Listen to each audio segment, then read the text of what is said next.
Narayan seal बंद थोडे तुकडा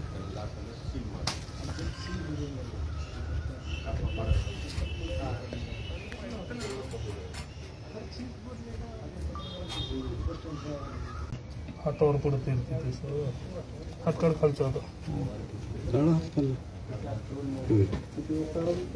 एक कॉइन काढ फटका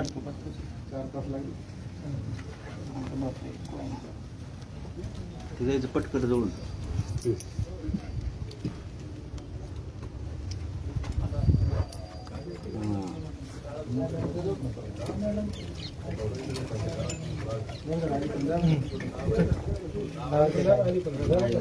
हाशमी सर, उपशिक्षणाधिकारी माध्यमिक जिल्हा परिषद लातूर, माननीय शिक्षणाधिकारी दत्तात्रय मडपती साहेब यांच्या आदेशावरून आज आम्ही आमची टीम शेख सर, गट शिक्षणाधिकारी, आमचे मित्र क्षीरसागर साहेब, गिरी सर आणि ते टीम सगळे ई टोकन स्कूल इथे आलेलो आहोत. कारण या शाळेला शासनाची मान्यता अद्याप मिळाली नाही, त्यामुळे हे शाळा अनधिकृत आहे. कोणती शाळा आहे sir? E techno Narayana E techno school. याच्या अगोदर यांना वारंवार पत्र देऊन याने काही कार्य केलं नाही.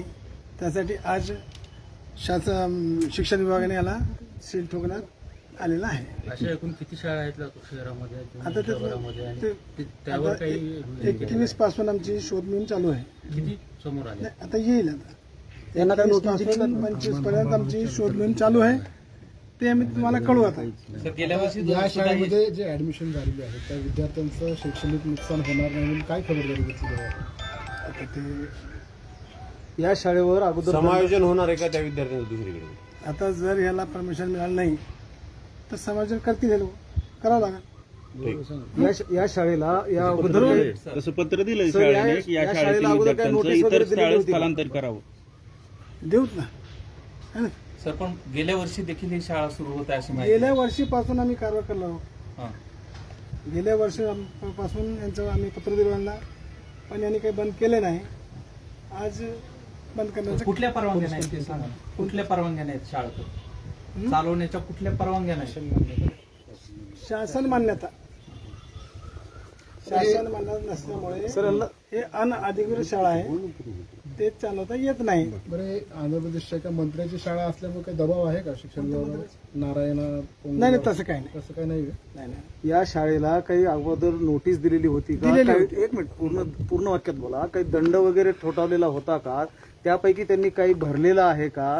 वेळोवेळी त्यांना सूचना दिल्या होत्या का? तरी देखील शाळेनं आरेरावी करत ही चालू ठेवली आहे का दंडमशाहीने ही शाळा? ही पूर्ण वाक्यात सांगा. या शाळेला याच्या अगोदर अनेक पत्र दिलेले आहेत आणि दंडही लावलेला आहे. एकूण 27 लाख रुपये दंड ते मार्चपर्यंत आहे ना, मार्चपर्यंत 31 मार्चपर्यंत 27 लाख रुपये दंड ठोठवण्यात आलेला आहे.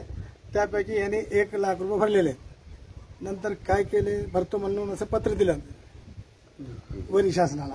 त्यामुळे आज काय कारवाई केली? शाळा बंद केली तुमच्यासमोर. आता गुन्हा वगैरे दाखल करणार का? बघू शाळा पुढचा भाऊ काय. ठीक आहे.